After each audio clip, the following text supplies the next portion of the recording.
Good evening, friends, and welcome to Just One Song. My name is Kurt, and tonight we are interviewing Bryan Rheude. With us, we have Monica, Adam, and Leo. What's going on, everyone? Oh, you guys. Bryan, thank you for coming on the show. Thanks for having me. Absolutely.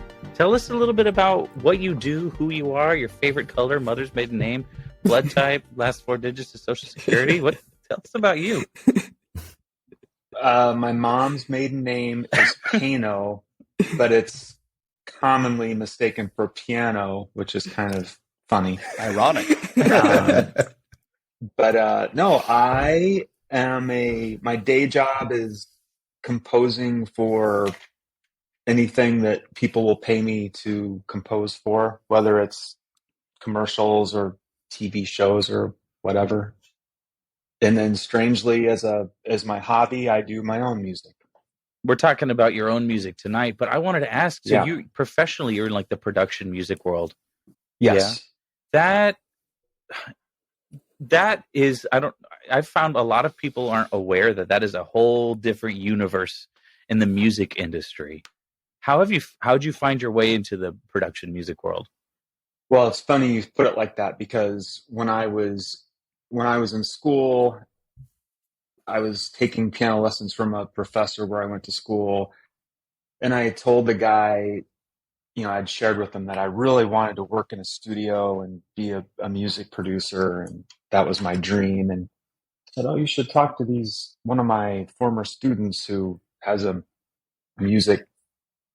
studio down in downtown Chicago." And so I connected with this guy, and he connected me with another guy, and I went down, and these people, I didn't know what they did. I just thought they had a studio. And so I go downtown, and they have this beautiful, this was back in the days of the 24-track tape machines and big mixing consoles. And I walk in and just kind of mesmerized by this beautiful studio.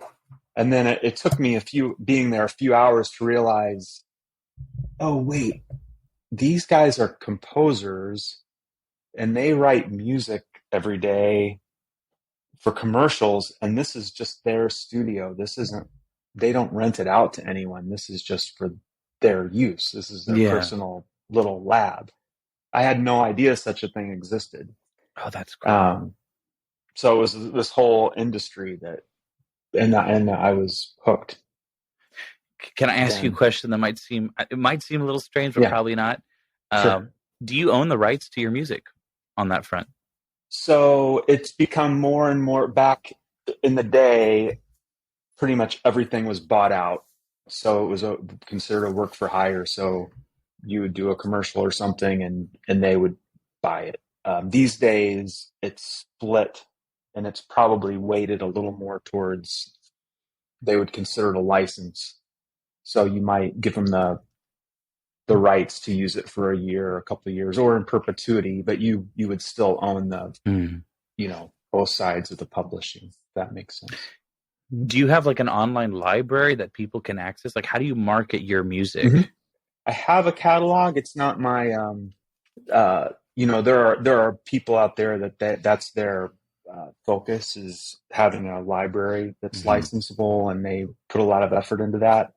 Mine is just kind of an offshoot of my primary work, which is, composing original things. But it is useful to have a catalog for a lot of different reasons. But yeah, I do have one. Do you have any preference for like a type of commercials you write for, or like what's your most comfortable style of music to sit in on the professional basis? I hate to be dwelling on this, but I'm really curious. That's all right. There's not any one particular.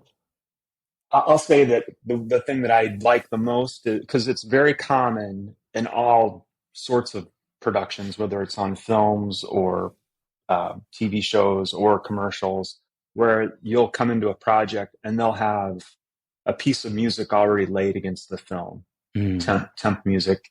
And I would say, sometimes it's helpful to have that, to know where everyone's head is and have a starting point. But it is my least favorite situation to be put into. I really like it when you can approach something fresh and just follow your gut and see where it takes you. Do you feel like you get put inside of a box before you even get started on the creative part of it? Yeah, and then it's like, okay, do I try to sound like that, or do I, so it's it's a tricky thing. So you kind of base your music based on what you see in like the commercials or the visual cues that they're doing. Would you consider that like a visual art as well as, an audio art, I suppose? Well, probably it's not visual as much as it is kind of time and pacing. Mm-hmm. And because a lot of times you'll want to get started on a project even before they've shot it, and to try to get some ideas going. Right. And they might want some inspiration for when they're on the shoot or in the edit.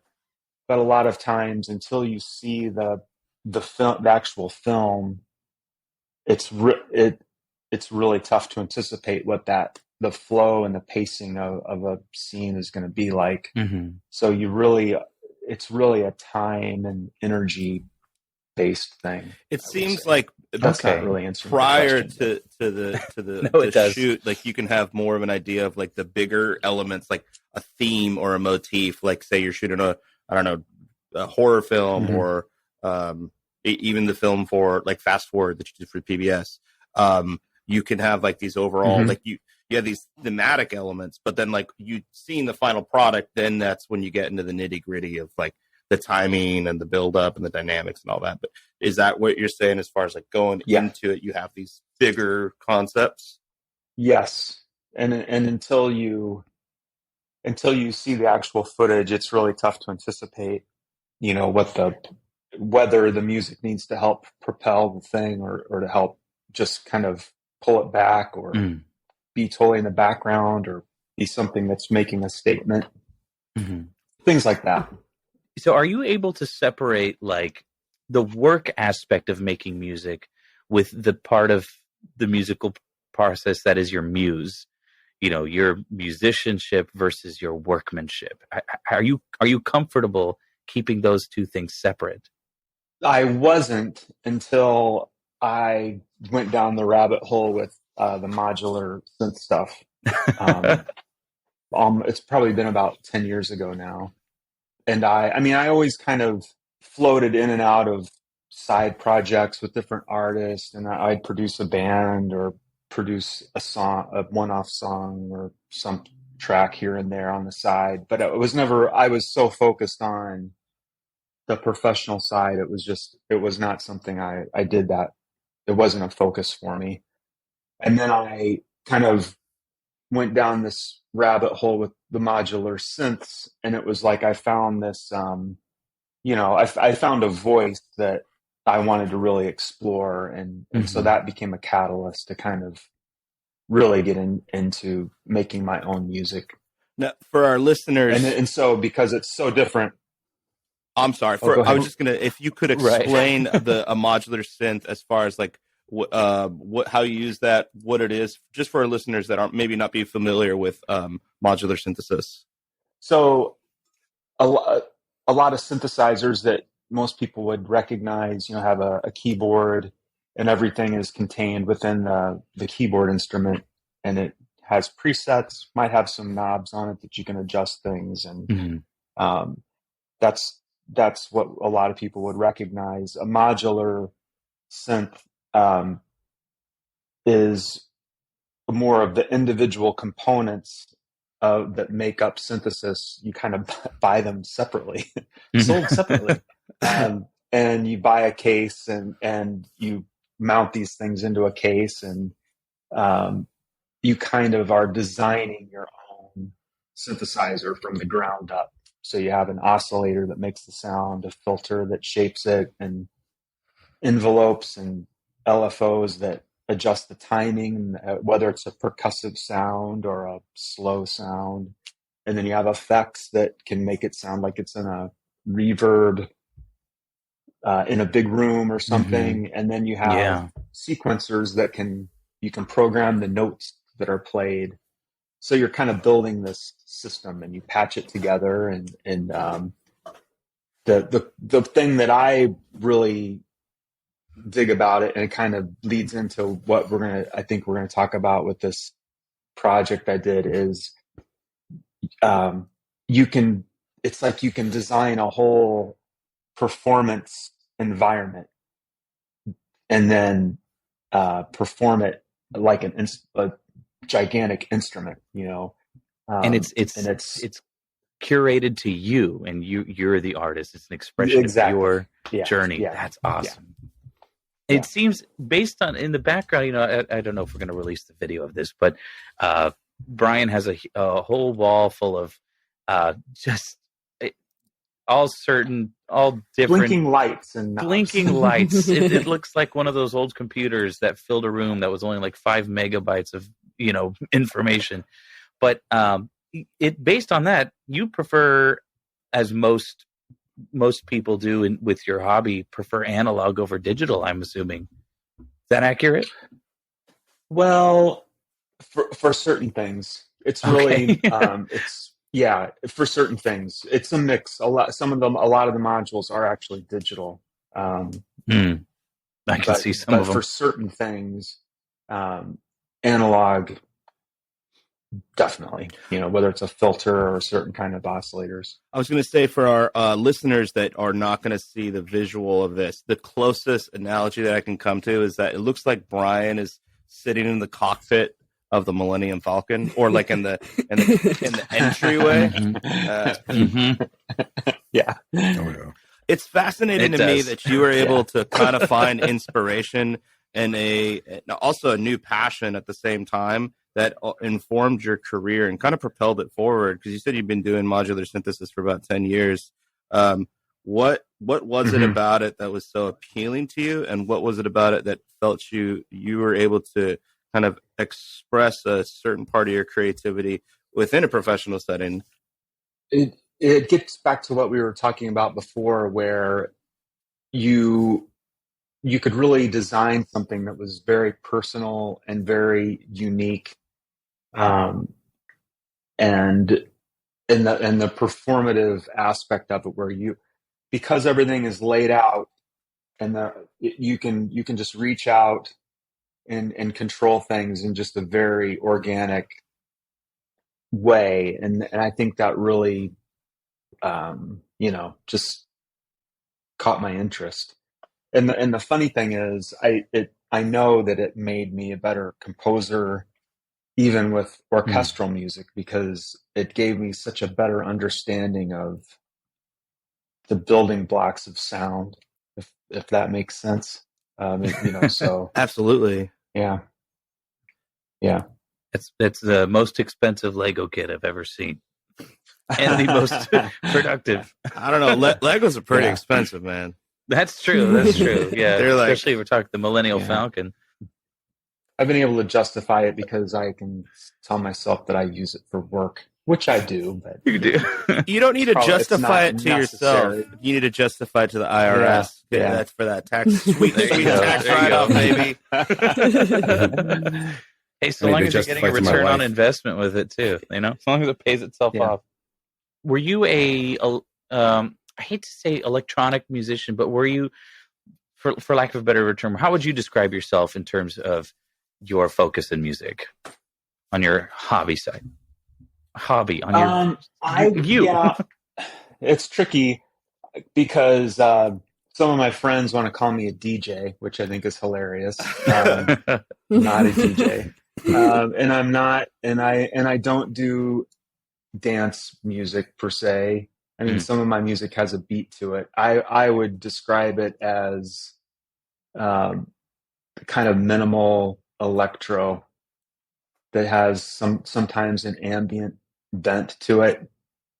I think that in the go ahead. I was going to say, was Terry Riley a DJ or Brian Eno a DJ? Like it's a very right. Labels are funny in music and art. It's like we have to box in and categorize stuff, but it's and not, that's okay. I mean, I understand it's a very foreign thing for a lot of people, and before COVID, I was really getting into performing live, and so I have a little travel case. It's like just maybe this, four rows of what you're seeing that I could travel with. And I was performing, and as a performer, it's a blast. And there were certain fans and places where you would go, and they would know that you are performing live, like you're creating the music from these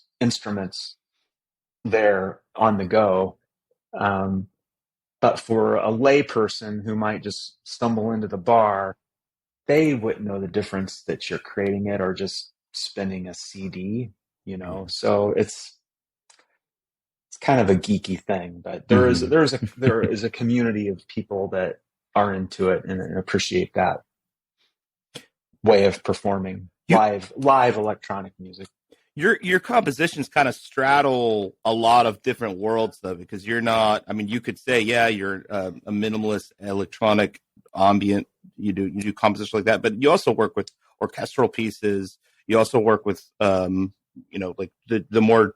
One of my favorite things that you've done recently is your takes on the Goldberg variations that you've been releasing videos for. And one of my favorites that you did was the your piano adaptation of Radiohead. Was it Paranoid Android? 2 + 2 = 5. 5. That's right. That's a great song. That was amazing. So it's funny how that one came about, Leo. So the director of the documentary you were talking about before, Eric, we were having a discussion about that song because he's just musically curious, and he just kind of said, "What's going on with that song?" And he loved it.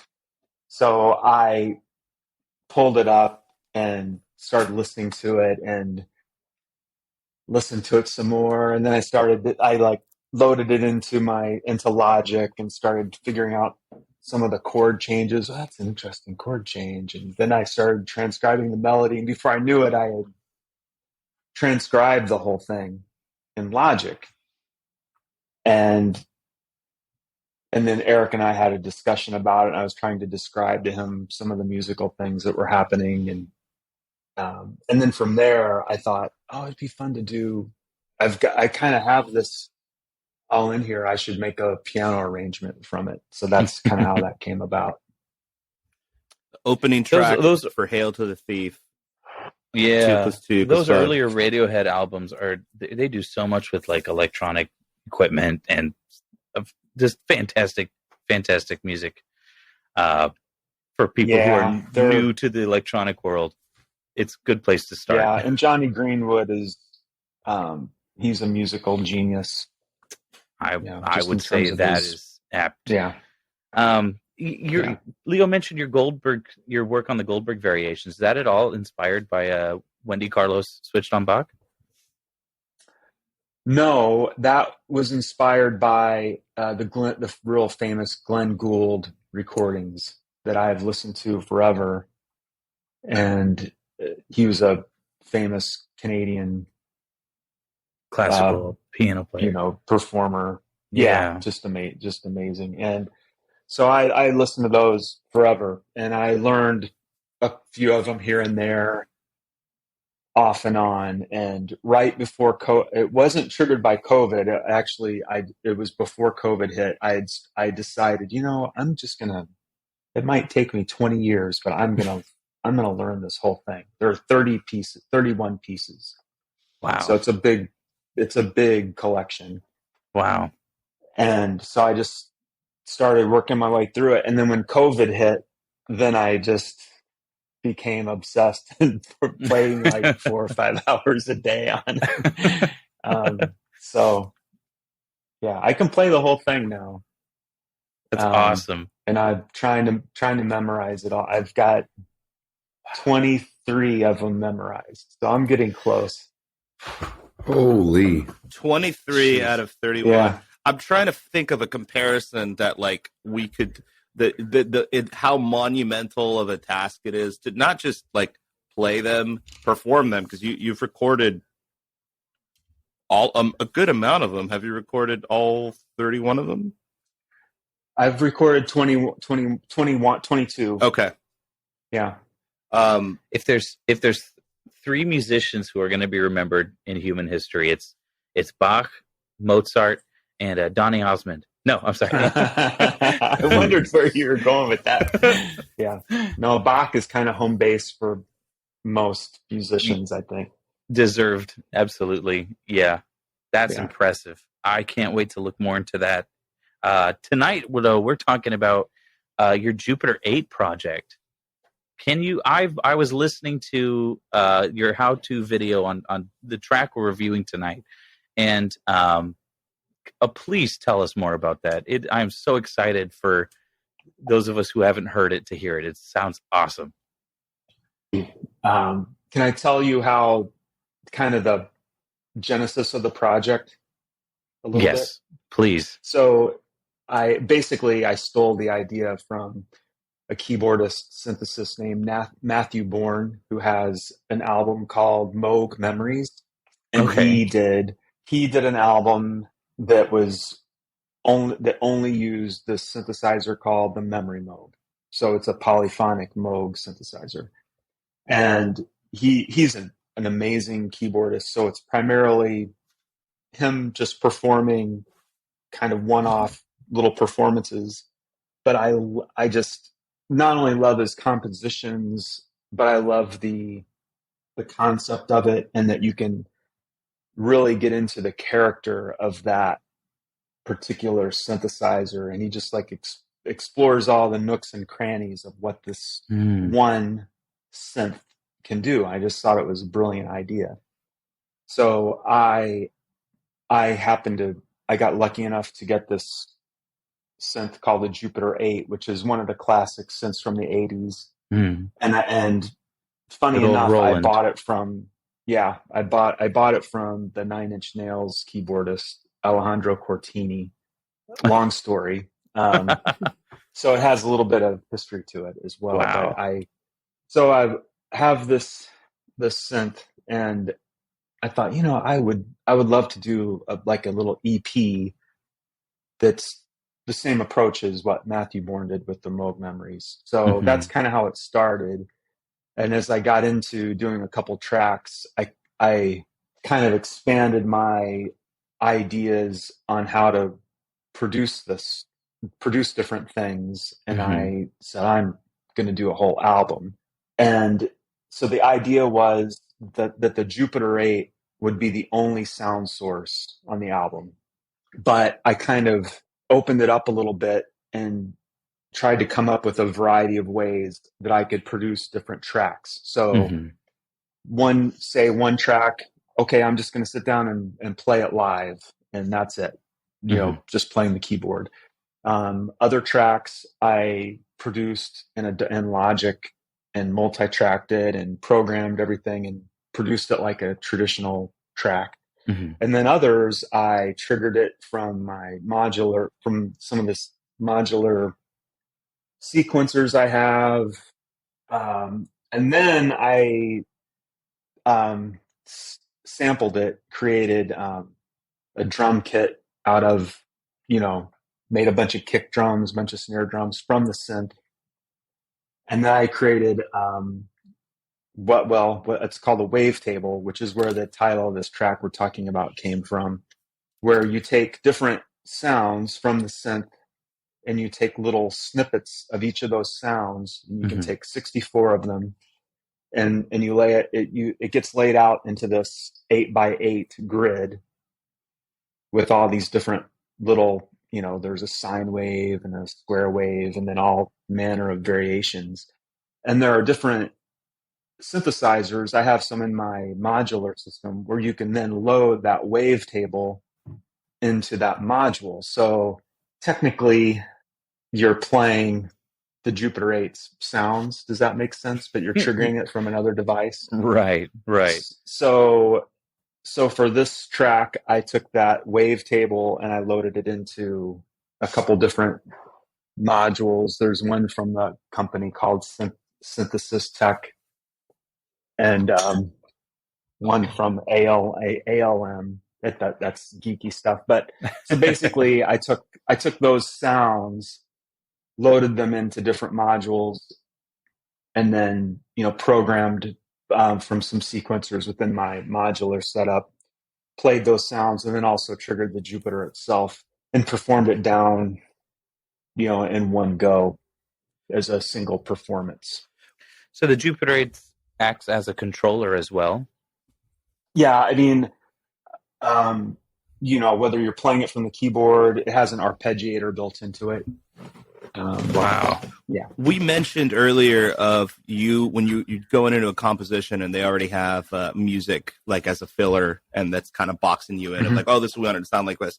It seems like in this case with this project, you created the box for yourself, but it was almost a box that allowed you to be more creative. Like you created these parameters for yourself, and we're like, I'm not going to break these rules. But in turn, you end up being more like it pushed your artistry. So absolutely, that's like, I think that's what it's about. A lot of times is creating an environment for yourself and exploring the limitations of. Yeah, I think one of the tracks on the album is called "Limitation Game," which is so like stupid, but that's where my head was. So who knows? That's something we've approached too, and with this show started off as a songwriting podcast, and one thing we found that one way that really helps for most people is putting your own parameters on something. When you see the canvas and it's completely blank, and they say make something pretty, so many people are so lost in that because you just don't know where to start. But if you throw 3 big black lines or shapes on that canvas and say make something with that, that's a trigger. Those are parameters to work with. And so it's great to see that echoed in all musicians from various walks on their journey in the music world. So that is awesome. And having heard the track, at least the long version, it's brilliant. Fantastic. Yeah, it's so long. I should edit myself more, but like with a track like this one, it's more of a like a meditation type vibe. Oh yeah. So I just let it go. And are a lot of your tracks meditation type things, or do you have like a specific number of tracks like that? I'm creating a study playlist. A lot of them are. Yeah, a lot of them are. Not all of them, but yeah, I would say more than half have that sort of bent to them. We're going to be listening to the 3-minute edit tonight, but I really encourage the listeners to go and listen to the long version if that's available somewhere. Is it the I think the long version is on the release. Yeah, okay. I think that's the long version is on the release too. But the do YouTube video is favor. great to watch because that was the actual recording of it. I think I might have edited it down just a little bit from there, but that was the actual recording of the track.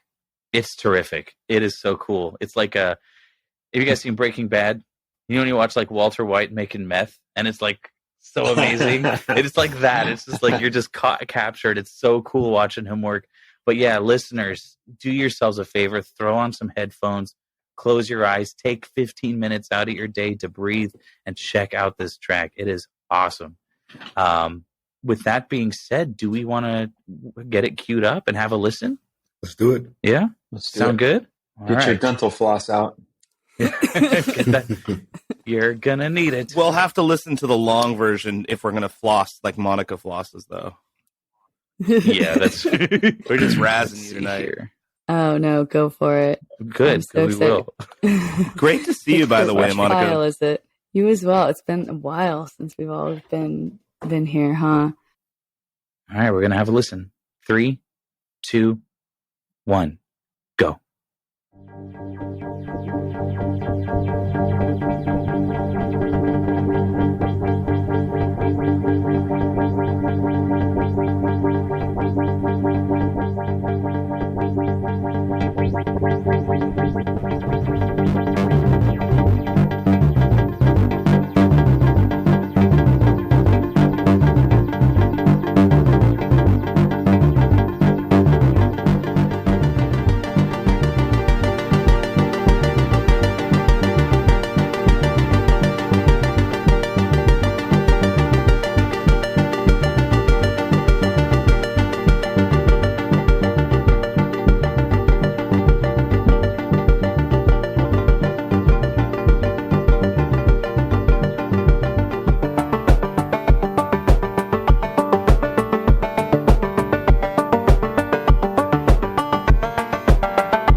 Wow.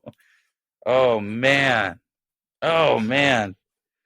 Fantastic. Transported to Guys. so many different Wow. dimensions. So good. Is So good. Is the right word aleatoric? I think I'm using the right word, but in the very beginning of that, it was kind of Fact check, Monica. What does that mean? I don't even know how to spell that. I have no idea how to. Neither do I. I just the very beginning of it. It seems like there's all these little kind of snippets, very NC Terry Riley, where there's like these like kind of ideas that are just kind of scattered around, just floating around in the atmosphere, and then you just go, and then it comes all together. Yeah, and it locks in. The 3-minute version is kind of tricky because the way it all came together was more of this long, slow evolution of these ideas together. So it's you're kind of jumping in and out of things a little more in that version, which is fine. But yeah, I mean, the whole idea is you've got these interlocking pieces and creating variations between them and letting them play off of each other. Like for instance, one of the things that I know, I watched a video today to kind of remind myself what I was doing. And one of the things I did was there's kind of a bass line in there, and the bass line has an irregular length to it. So there's a little device that I used that can create a random number. So every few bars, it would create a random number and kick out a reset to the sequencer to reset the bass line to start at different lengths every time. So it's always kind of shifting and changing. So little things like that so all these interlocking parts are kind of dancing around each other. It's constantly moving. That's part of what makes it fun. Yeah. Yeah. And also since it's a performance, since it's a one-off performance, someone who's just listening to the album isn't going to know that. But part of the charm of it for me is it's not perfect. It is kind of rough around the edges in certain ways, but that's part of the uniqueness of it to me, that it's not perfect. It's not this polished thing. It's just kind of a little more raw. That's a lost art of music that I think we're so used to overly compressed, perfectly synced up, quantized pop music with sheen on it, that when people hear something that has a little bit more like, and I hate to use the word grit, but it's authentic, it's in the moment, because music is the art of time. You're manipulating time and sounds in this space. When it has a little bit of that like authentic feel to it, it takes people back, specifically people that are used to hearing the mechanisms of like commodified music. So it's refreshing to hear, like you say, that you put these these random sequencers in it's a performance that will only live on that recording. Like you could probably get close to recreating it, but it'll never ever be the same, and that's beautiful.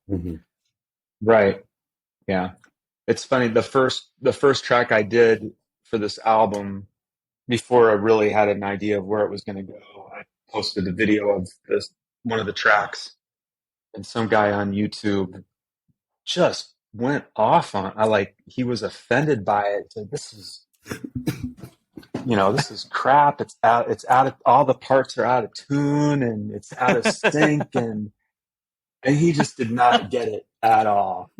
And I had to block that poor guy from my YouTube channel. I tried to respond to him with a thoughtful response, and he wasn't having it. It's your rite of spring, bro. But yeah, that's your Stravinsky moment. Throwing the chairs at the opera hall. Throwing my modules to people. Here, take this. How dare it not be a super polished thing?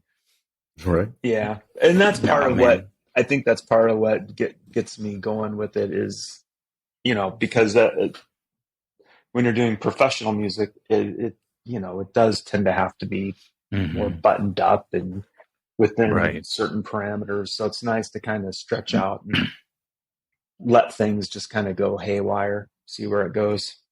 Oh, like Leo pointed out too, or someone pointed out, it is a live performance that we're hearing. That's you. I mean, it isn't polished, it isn't written down. I think that's part of what pulled me into it, was you can hear everything moving and changing, and when you watch the video, you are constantly moving. You're constantly changing things, and it's just really almost hypnotic to watch you do that. I hate to use that term because it's such a cliche, but it really is. It's really fascinating to just see you looking like one of the 1950s telephone operators, but you're getting this really, really cool sound coming out of this wall, this literal wall of sound you have right behind you. It's fantastic. Yeah. Adam, I want to put you on the spot because you're an electronic guy. Yep. And like, you're big on sampling and making some really cool shit come out of that. I want to hear what you thought about this. It was wonderful, wonderful, wonderful. It actually reminds me of, I want to say like almost 20 years ago now. Me and my buddies we used to do DJ shows, and we were a DJ duo. DJ. But before we could afford to buy all the equipment, we had FL Studios, or Fruity Loop Studios, as it was called before. And we would do the exact same thing for practice. It was, all right, we put up a beat, and then we have a little keyboard in front of us, and then we just start twisting oscillators, twisting and twisting. And the thing I really liked about this track was that it had a lot of, especially in the beginning, it reminded me really like 80s, like almost a Tron Legacy almost kind of a thing. And I really love that old sound, but bringing it back and having it become a little bit more new. It reminded me of, I don't know if you've heard of a guy named Gunship. He's done a couple of movies, and he has a really similar sound. But again, it's more buttoned up, as you said earlier. It's more, tight knit. And I want to know, because I know when me and my friends used to practice like that, we didn't really have a direction. Like maybe we choose a chord and then just kind of repeat or like go off of that one thing. But in this, I noticed that you did, it kind of started off a little darker. And then as it went on, it became brighter and brighter and brighter. Was that something that you specifically were looking for, or was it just natural and just happened to go that way? I knew that I wanted to build up to a point where there's a point where it kind of shifts into some different chord changes at the climax of the thing, because it's kind of static up until there, just kind of bubbling along on the same tonal center. So I knew I wanted to build up to the point where I could go through these chord changes, which is tricky to do in a modular environment, to get everything to kind of change together. So yeah, I was kind of driving towards that to be the climax and have the different interlocking parts be able to get to that point. So yeah, I mean, that was that was kind of the goal, was to kind of have a slow ramp into it and then a slow ramp out of it. Yeah. I want to talk a little bit about the Roland Jupiter 8, because Adam mentioned, he brought up kind of like it lives in this, he heard a little bit of some 80s synthwave ideas in there. But you could also definitely hear your proficiency and expertise in modular synthesis, and also your ability to compose and within the orchestral environment. Do you think, and I was thinking of like, okay, so you have a violin, right? Violins are kind of, not that static, but they give you a sound that you're going to write. Do you think the instrument informs your artistic choices and vice versa? Like you're kind of living within the era or the time frame of like when, because I think that the Roland Jupiter 8 came out like 81, 80 ish. Well, I was trying to do kind of an homage to that time in terms of the sounds. Like I spent a lot of time kind of looking into what albums had used it and, listening to the different sounds that people were getting out of it at the time. Like it was really big on Thriller, the song Thriller, Journey's Separate Ways. Mm-hmm. Used it. There's a track on my album called Separate Rays Live. That's not a coincidence. So I was definitely doing an homage to that, to the sounds of it. This particular track is a little different because, as I was trying to describe earlier, I loaded the wavetable that I created from it into those other modules. And that's what kind of creates this kind of shifting tonality where it sounds like the sound is constantly kind of bit mapping through different sounds in a glitchy way. So that's coming from the wavetable, kind of interpolating the sounds of the Jupiter. So that's kind of the geeky conceit of the whole thing. It's like way down the rabbit hole for most people, but that's what I was doing. What sort of challenges did you find using the Jupiter 8? One of the challenges was getting it to integrating it in with the modular setup. That was a little challenging and not insurmountable, but it took a little thinking about how to do that. But I mean, it's really it's a very straightforward instrument, the way it's laid out, and it's pretty basic by today's standards in terms of. I mean, it was one of the first polyphonic synthesizers. It was Roland's first 8-voice version, as they were kind of progressing from 4 voices to 8. So it's not super complicated. It's really that's part of what's cool about it. It's just really very hands-on and very easy to just perform with it and get expressive sounds out of it. Mm-hmm. I highly encourage our listeners to pull up a picture of the Jupiter 8. Yes. Also watch the video and listen to the full album release of the track of Have a Seat at My Wavetable. But look at the Jupiter 8 because it definitely looks like you're looking at an instrument from 1981. It's definitely a product of its time. It's so beautiful. It's great. Yeah, I mean the color scheme and the aluminum side cheeks. It's like straight out of. You could see Bjorn Borg driving down the road with one in the back of his Ferrari. Yeah, man, they are going for a fortune. They don't make them anymore. 1985 is when they stopped making them. Yeah. Oh yeah, the price now, right? It's like the price of a car now. I got mine before the stratospheric. Well, before they went the price went through the roof, as with a lot of collectible things during COVID. Very strange. 1 LFO. That's a powerful instrument.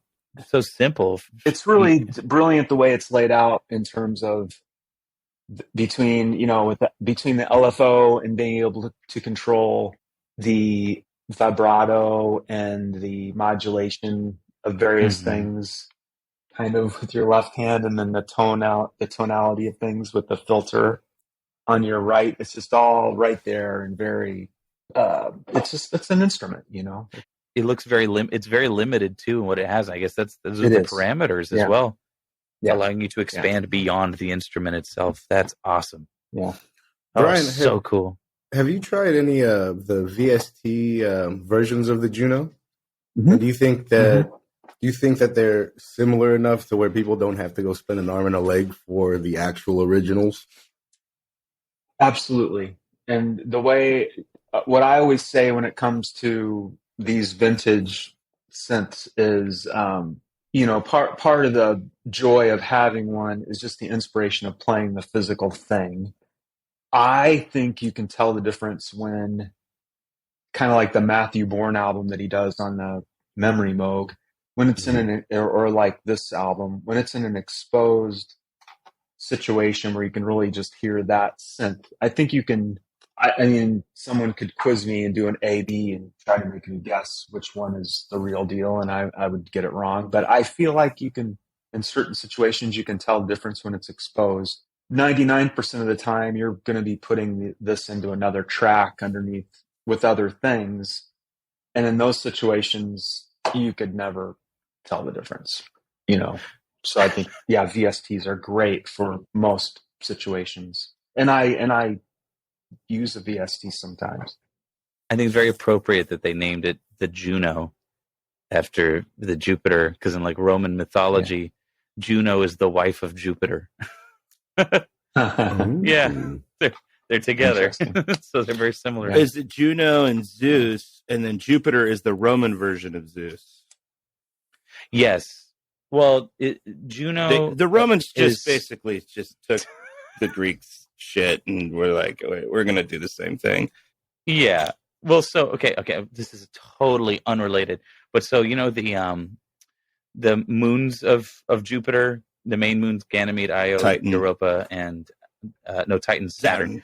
I don't know. This is so dumb. But you stand corrected. Yeah. The four main moons are the names of Jupiter's mistresses. So when NASA sent the Juno probe to study the moons of Jupiter, it was like a wink, wink, nudge, nudge. You're cheating on your wife type thing they were doing. But I just pick up on that's the only reason I know that Juno is the wife of Jupiter, because NASA's funny like that. But sorry, tangent over. Oh, I love it. It's great. I need to brush up on my mythology. I think it's such like this idea of. I remember watching a documentary on Moog, like I don't know, 15 years ago, and like his approach to creating the instrument, and there was this kind of weird esoteric mysticism around the evolution of like synthesizers around that time that influenced like the creation of these instruments later on.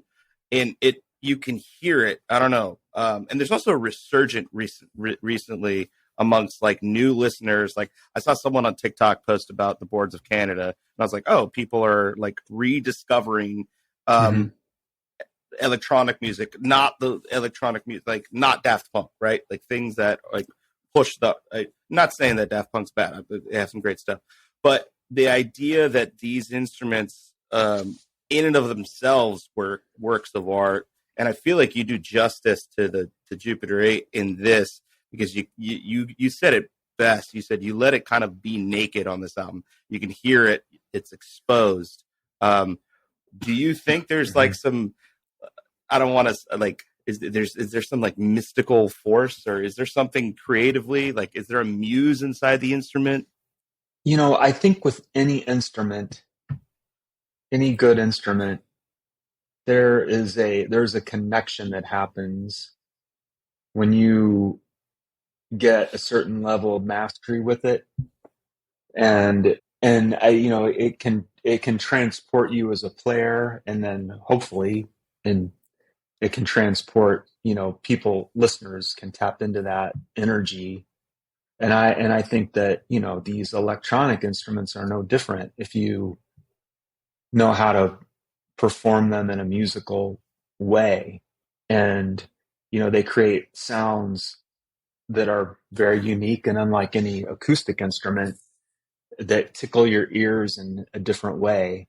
So I don't know if mystical is the right word. I mean, it can be, sure. And I certainly, like I was saying before, the meditative side of it, I certainly approach it from that. I mean, I like to think about it in an emotional way and in a cinematic context a lot of times when I'm approaching this type of stuff. So it's funny because, my whole career as a composer, because I like synthesizers, I'm always trying to sneak them into my tracks. And especially, in the 90s and the 2000s, people are like, is that a synthesizer in there? That's, oh, you got to get rid of that. What is that doing? Or your tracks are too synthy or too electronic. And I'm like, well, fuck you. I'm sorry. We need more of that. That's beautiful. Okay, well, we obviously don't see eye to eye. I mean, sure, I'm not like putting them in everything I do, but I like the sound that you can get out of them. And So yeah, your time is now, because they are very popular, and they have gone out of the, like, they're in the zeitgeist of like what people associate with, like, oh, since they're like super cool. I think it's so funny though, but like pre-2000 or before the fad kind of kicked in, people were like, yo dude, we're not trying to make an 80s like sports montage. Yeah. Get this synthesizer out of here. Right. Well, you mentioned, Leo, we're the generation of nostalgia, and even like we're going back to the 80s. I mean, with Stranger Things, and even like I think the music world owes a lot to Daft Punk too, for like putting synths all the time, places everywhere. Not to mention like Kraftwerk and a bunch of people we could be naming. But yeah, it's weird. It's like the 80s was the dawn of the synth, and then it was nighttime for the synth, and now it's like the golden age of the synth. It's everywhere, and technology has advanced so far, and there's people who've been so passionate for the last 30 years that have been developing this instrument far beyond than what we can imagine. And whenever I meet people who are like, and I'm related, some of these people think, oh, electronic music is not really music, you're just pushing buttons. And it's like, are you insane? It's not. A, no. B, the power of electronic instruments is when it comes to creativity is amazing, because it removes the one thing that was the biggest barrier of entry for humans and creativity, and that was our physical ability to be good at an instrument, to create it. Not saying it doesn't require that. I mean, we've been in geek talk this whole time, and I'm loving it. But I can tell you 99% of the listeners are probably like, what the heck is half the stuff they're talking about? And that's fine. They can look it up. But like, it does take a different level of skill to master this, but it opens up that world. You know, when we think of why was Jimi Hendrix considered probably the greatest guitarist, is because he could do things physically with that instrument that nobody else could. With the synthesizer, that barrier is essentially gone. And now it's a whole different world of parameters and knobs and things to learn. And the results you get from committing yourself to that, as you are demonstrating with your music, are phenomenal. It's amazing. And so I appreciate the work that people in your field are doing for music. So sorry. Yeah, but that's interesting. But thank you. That's an interesting way to put it. Yeah. And I think like with any music, just like we were saying before, with any instrument, you can make it resonate and speak. And I think the same is true when you're talking about taste and, the sense of, what you bring to it in terms of your taste and your what you like. I mean, that says a lot about it. And I think that's why a lot of people have this connotation with synthesizers that they are cheesy or, not real instruments, because a lot of times they were used in cheesy ways and sounded fake. And so that has that, it triggers that for a lot of people. Mm-hmm. But they've also been used in a lot of really artistic and mind bending, tasteful ways. So it can go both ways, like anything. The music concrete world comes to mind with like the work of Karl-Heinz Stockhausen. Is if you guys haven't listened to Stockhausen, that's a guy you put the headphones on and you close your eyes, and it's a totally different world.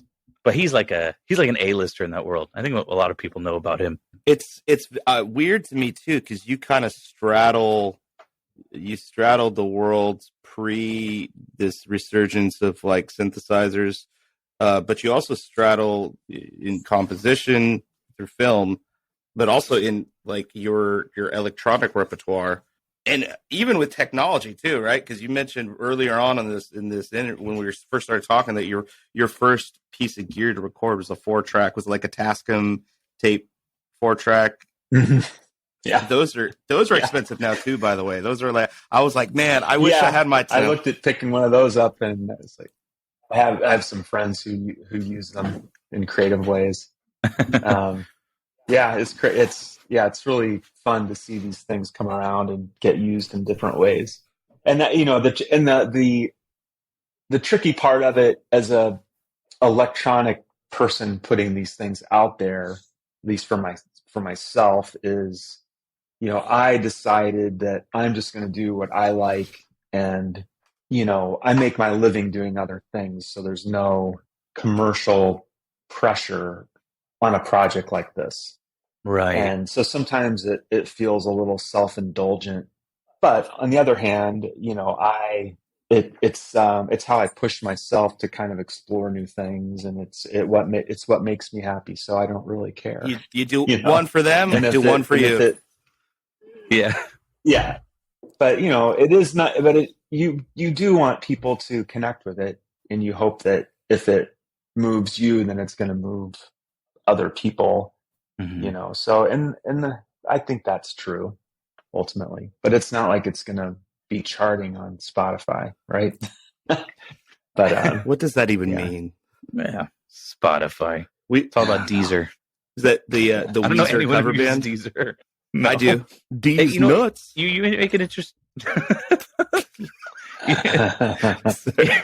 Leo. Thanks, Leo. But you make a good point, Brian. Like Perfect.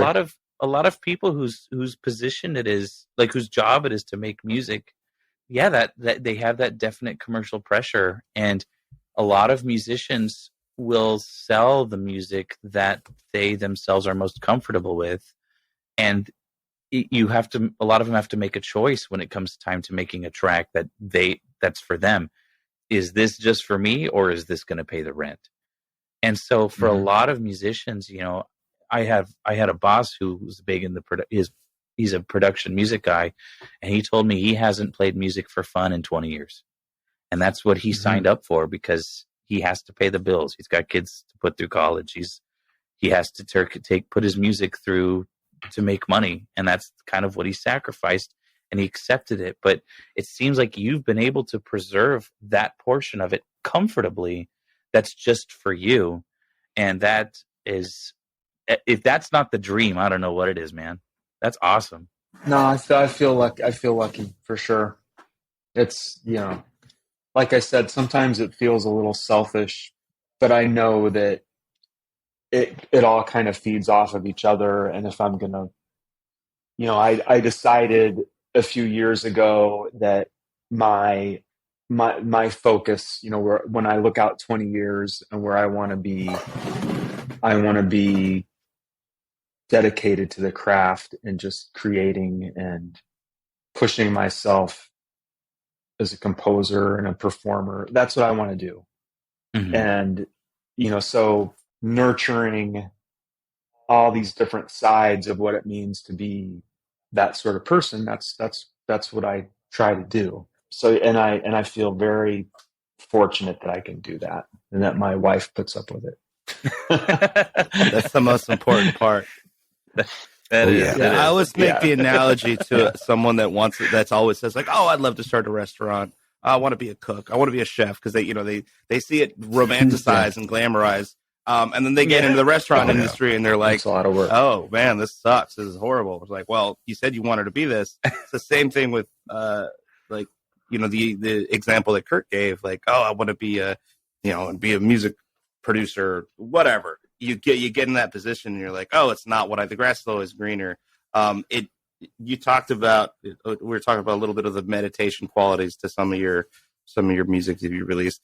I think that you've kind of hit that flow where you're able to create in this career professional environment, but also have your creative outlets inform that, and vice versa. They kind of inform one another. So your creative outlets are pushing your artistry to create, the stuff that puts food on the table, but then vice versa, you're able to use that to kind of push your artistry forward. So it's kind of a really nice symbiotic relationship. Yeah, that's the theory. What do your kids think about all your music and what you do?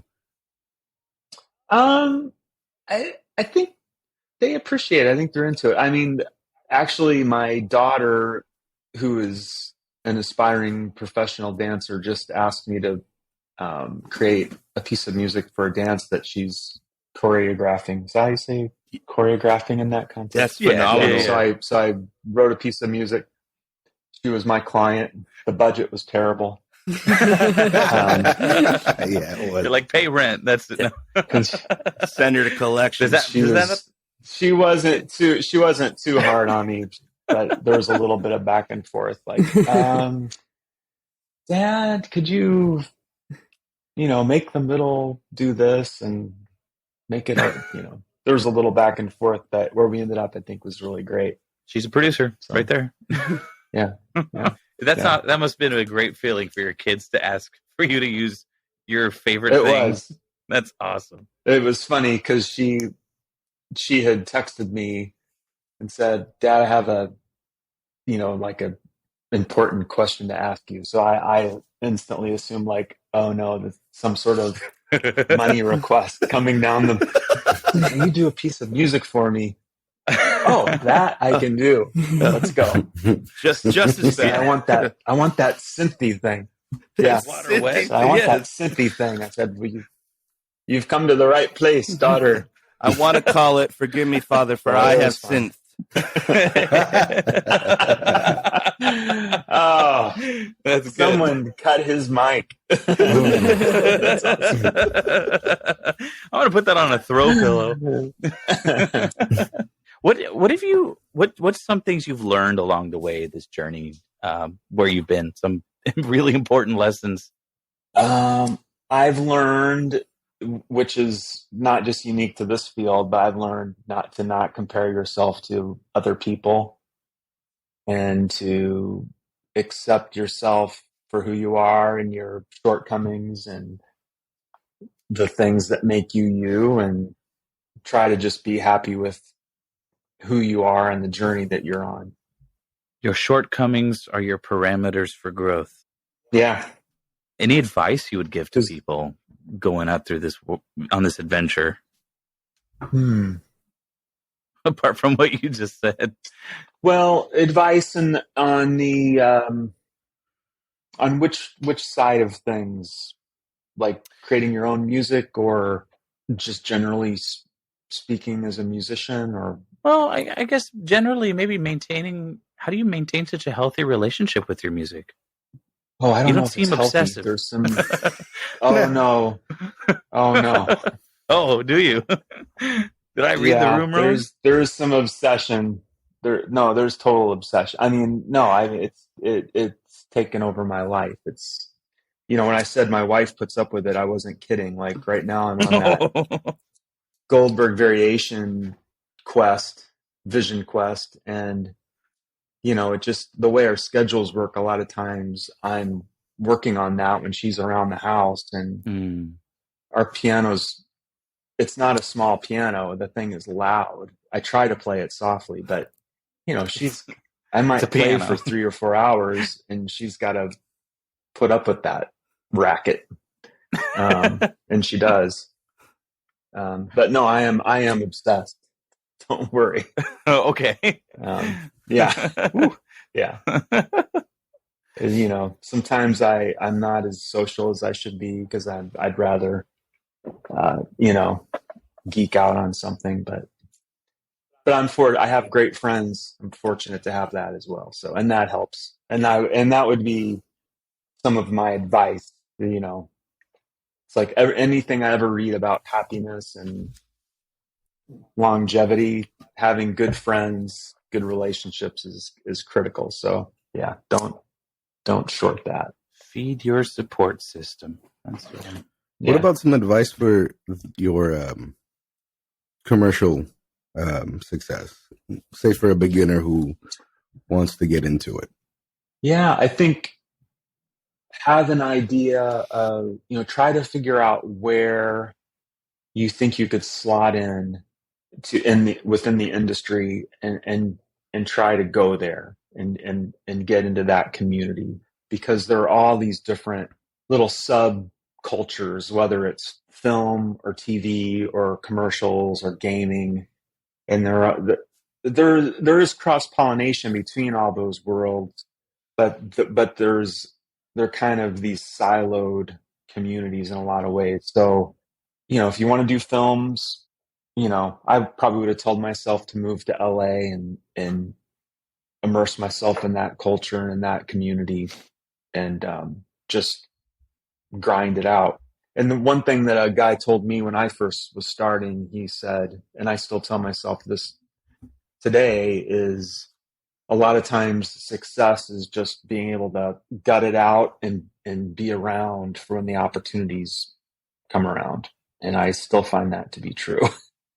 You know, if you're a good hang, things will come your way. yeah, That's what I've been told. Mm-hmm. And don't forget to floss. And don't forget to floss. Oh yeah, gotta Never. floss. Keep If those you could teeth floss a nice. couple times a day, that would be even better.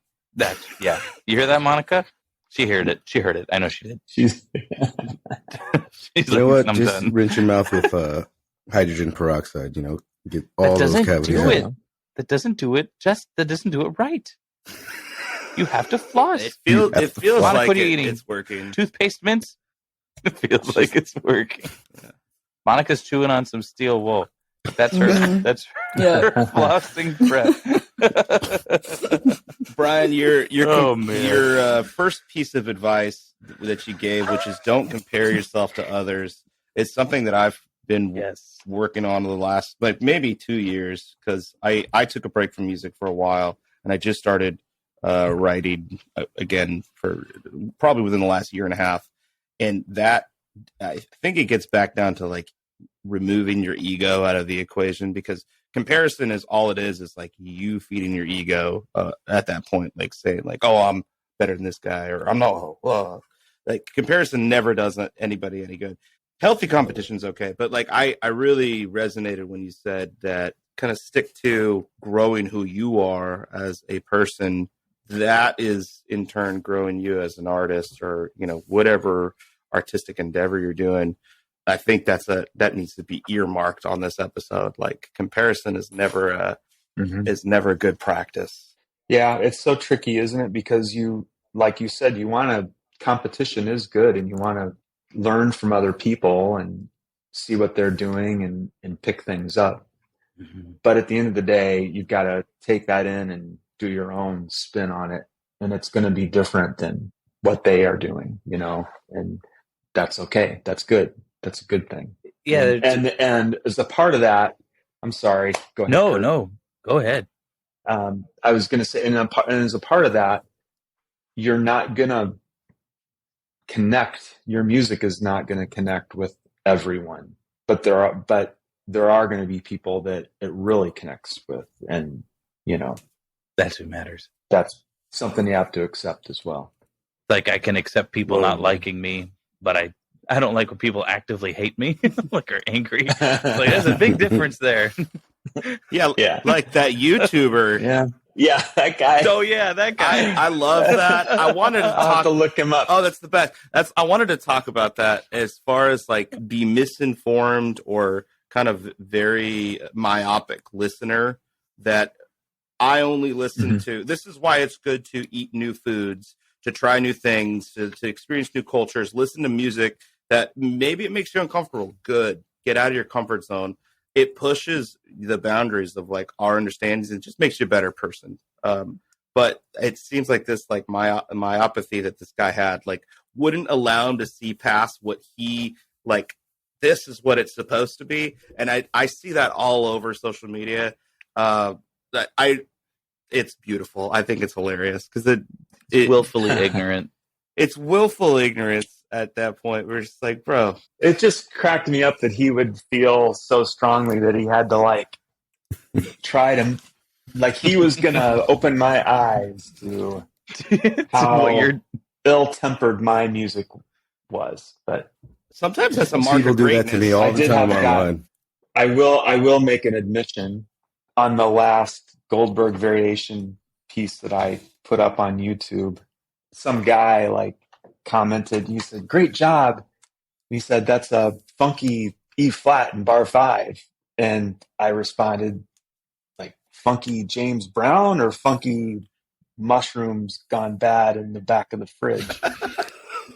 And so a few days go by, and I was like, I saw the comment again. I said, I should look up, maybe there's something weird going on there. So I pulled the music out because I had memorized it, hadn't looked at the music for that piece in a while. And sure enough, I played that note incorrectly. So I had a clam in there that I didn't realize. So the admission is there's this really amazing piece of software called it's called Melodyne. Yeah. Yes. It's like an auto-tune sort of thing, but it's auto-tune on steroids. Yeah. And I loaded the piano performance into Melodyne and fixed the note. And that commentator's name, John Williams. Bro, E flat. You mean I meant to play an F actually? No, it was E natural, man. That was always an E natural. And now when I play, I play an E natural. So my thanks to that guy. He corrected me, and he was right. Well, it was the ghost of Bach. That's why he never replied. He thought you did such a good job. He possessed a MacBook and was like, it should be E flat or E natural. Bach's been listening to jazz in the afterlife and decided he does not like it. He doesn't like wrong notes. Yeah. It's like that Miles Davis guy. Nope. Yeah, seriously. Well, I hope your commenters going forward are gracious and kind and open-minded. And if they're not, too bad. Just send them our way. I really want to encourage our listeners to Vietnam. 8 on Jupiter 8. We're going to share all your links on our social media. We'll share it here too. 8 on Jupiter 8 if you use Spotify. What's your preferred method to share your music? Because I usually just throw the Spotify link out. Where Spotify is fine. Between Spotify and Apple Music, the two of those, they're on Bandcamp as well. That's fine, but whatever you prefer. I think I use DistroKid, and I think it puts it up everywhere. So yeah. I love me some DistroKid. Yeah. There's DistroKid. They made CD Baby and TuneCore, all these other distribution platforms kind of step their game up because DistroKid was like actively pursuing like syncs with like Instagram and TikTok and YouTube, and all these other guys were like, oh, we better catch up. So now all of them are like retroactively trying to get the syncing into like social media where millions and millions of plays are happening. So shout out DistroKid. It's great. Yeah. 8 on Jupiter 8 is great. And it is a phenomenal album released in the dead of the pandemic years, which is kind of a weird. I mean, it's kind of good, like it's very time based. But I encourage all of our listeners to get on it. And you released it on Spotify as correct me if I'm mispronouncing this. Dudadius. Yeah, that's right. Okay. Dudadius. Yep. That's my handle. Subscribe. Any final thoughts before we wrap up? Monica, do you have words? I had the layman. I had one main thought, which was that clip we listened to. I loved it, and it made me think of when you had earlier described that it's kind of meditative. I've heard that before. I do actually have one friend who's into like the synth world and trying to get into more of like the noise scene, and always talking to people who do the live performances up in Portland, actually. And when I heard the ending of that clip we listened to tonight, it struck me how much it sounded like crystal bowls, like sound bath bowls. And I found that just really striking because I used to have a girlfriend who was super, super into the crystal bowls, and she would get so into it, and she'd have several of us over and do the kind of like performance.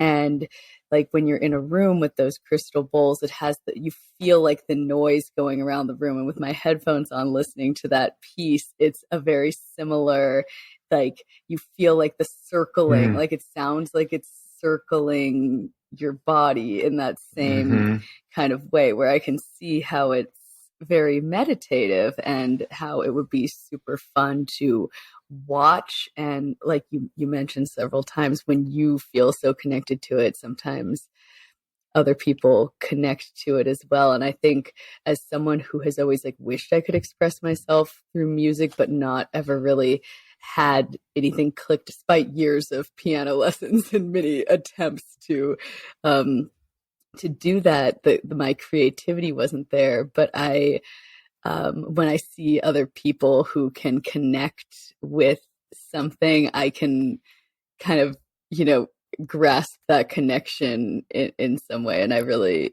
enjoyed like hearing the way that sounds similar to other things I've heard other places, but yet it's this, specific tool that I've honestly never heard of before tonight, that synthesizer that you use.